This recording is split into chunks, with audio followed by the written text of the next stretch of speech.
আরে, কি ওটা? এত আলো! আর একটু কাছে গিয়ে দেখি তো, ব্যাপারটা কি। ওরে বাবা, এই তো দেখি ছোট্ট একটা গাছ। আর কত সুন্দর দেখতে! খুব সুন্দর আলো দেয়। যাই যাই, এটা বাড়িতে নিয়ে যাই। বাবা দেখলে তো মহা খুশি হবে।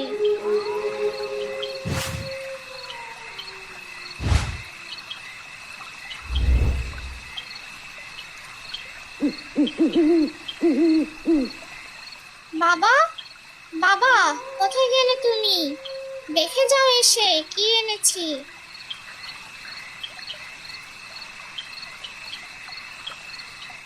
কিরে মা, কি এনেছিস? দেখে তো মনে হচ্ছে একটা গাছ। এই গাছ তুই নিয়ে এসেছিস? আমি তো মনে করলাম কি নাকি। যা যা, ওটা বাইরে ফেলে দিয়ে আয়। ও কোনো কাজের না। না না বাবা, এটা আমি আমাদের উঠোনে লাগাবো। ফেলে দিব কেন? জানো বাবা, এই গাছটি সুন্দর আলো দেয়। আলোতে চারপাশ ঝলমল করে, দেখতে চাও? কি বলিস রে? তাই নাকি? ওই দেখি তো। আগে উঠোনে চলো, গাছটা লাগাতে হবে, তারপর দেখবে।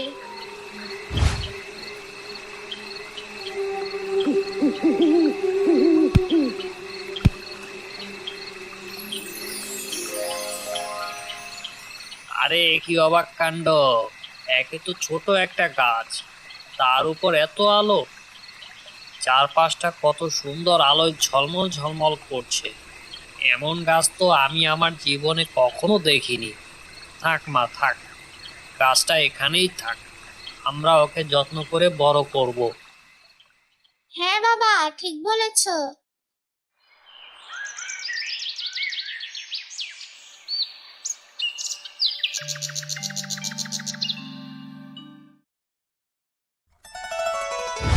বাবা বাবা, দেখে যাও।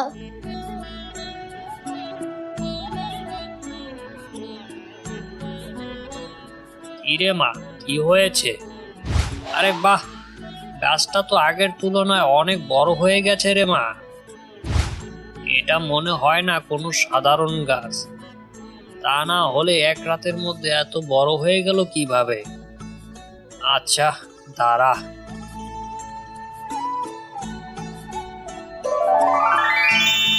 কি অবাক কাণ্ড বাবা, গাছের পাতা টাকা হয়ে গেল কিভাবে? তুমি সত্যি বলেছো বাবা, এই গাছ কোনো সাধারণ গাছ নয়। যাও বাবা, ও টাকা দিয়ে কিছু বাজার করে নিয়ে আসো। আজকে বাবা মেয়ে মিলে অনেকদিন পর জমিয়ে ভালো মন্দ কিছু খাবো। হ্যাঁ রে মা, যাচ্ছি যাচ্ছি।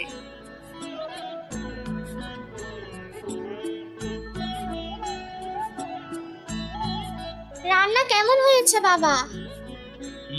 দারুণ রান্না করেছিস রে মা। অনেকদিন পর মন আর পেট ভরেই খেলাম।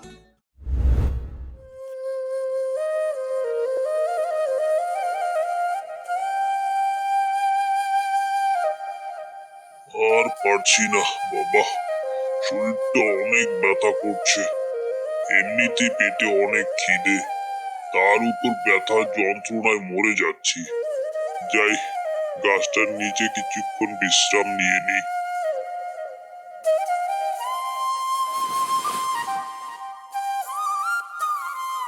আহ, গাছটার নিচে বসে মনে হচ্ছে স্বর্গে বসে আছি।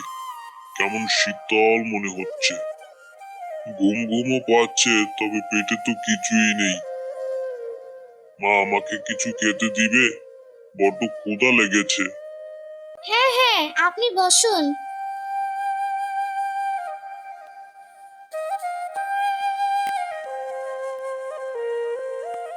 এই নিন, আপনি পেট ভরে খেয়ে কিছুক্ষণ বিশ্রাম নিন, দেখবেন আপনার খুব ভালো লাগবে। ঠিক আছে রে মা, তুই খুব ভালো।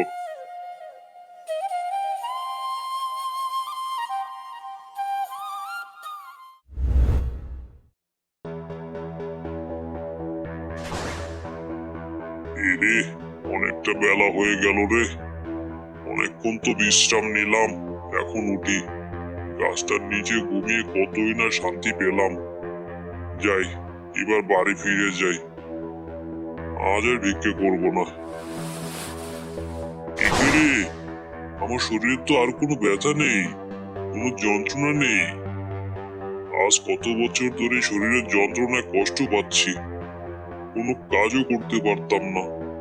এই গাছটার নিচে বসে তো আমার আর কোনো কষ্টই নেই। যাই যাই, আশেপাশে সবাইকে গিয়ে বলি এই গাছের কথা। সবাই অনেক খুশি হবে গাছটার কথা শুনে।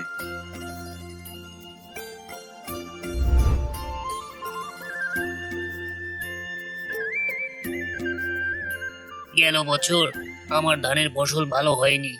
এই বছর ফসল ভালো না হলে আমাকে পথে বসে যেতে হবে। দয়া করে আমাকে একটু সাহায্য করুন। কি হলো?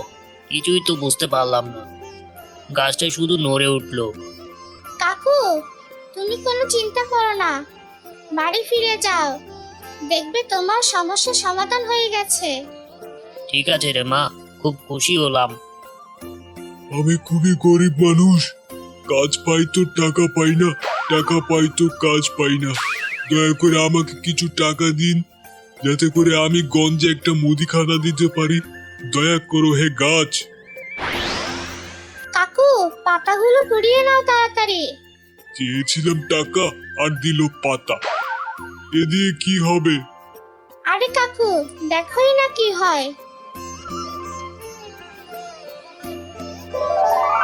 আরে বাহ, এ কিভাবে সম্ভব? পাতাগুলো তো টাকা হয়ে গেল রে। অনেক অনেক ধন্যবাদ। এই গাছটার জন্য আমাদের গ্রামের লোকজনেরা আর কোনোদিন অভাবে থাকবে না। চাই রে মা এখন। ঠিক আছে কাকু, যাও।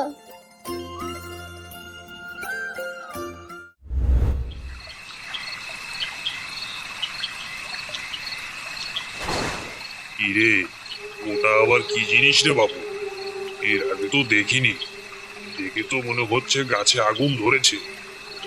যাই তো, আর একটু কাছে গিয়ে দেখি তো ব্যাপারখানা কি।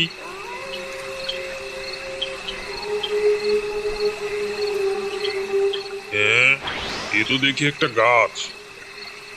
এই, যা তো, এই গাছের মালিককে ডেকে নিয়ে আয় তো।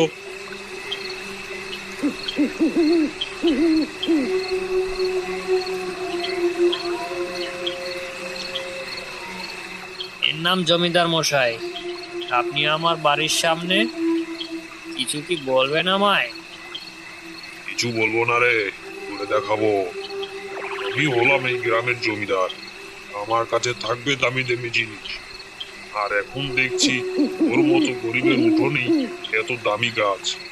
এটা তো মেনে নিতে পারবো না। সামান্য একটা গাছের পাতা মানুষের হাতে গেলেই টাকা হয়ে যায়। এই গাছ তো এখানে থাকার কথা না রে। আমি পুরো গাছ সহকারে নিয়ে যাব, যাতে করে আমি আরো বেশি ধন সম্পদের মালিক হতে পারি। আর তোরা আমার কাছ থেকে চক্রবৃদ্ধির হারে টাকা নিতে পারিস। না না জমিদার মশাই, দয়া করে এই কাজ করবেন না। এই গাছ শুধুমাত্র তাদেরই উপকারে আসে যারা খুব কষ্টে আছে, যারা খেতে পায় না, দুঃখী গরিবের জন্য। আপনার তো সবই আছে, দয়া করে এই গাছটার প্রতি লোভ করবেন না। দূর হ এখান থেকে। এই, এ কোথায় আছিস রে? তাড়াতাড়ি গাছটি এখান থেকে উপড়ে ফেল।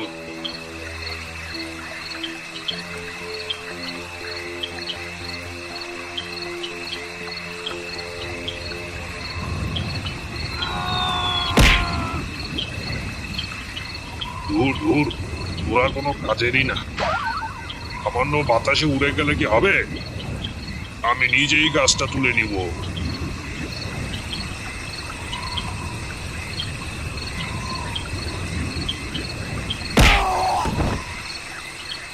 ওই গো জমিদার মশাই, গাছ কাটবেন না।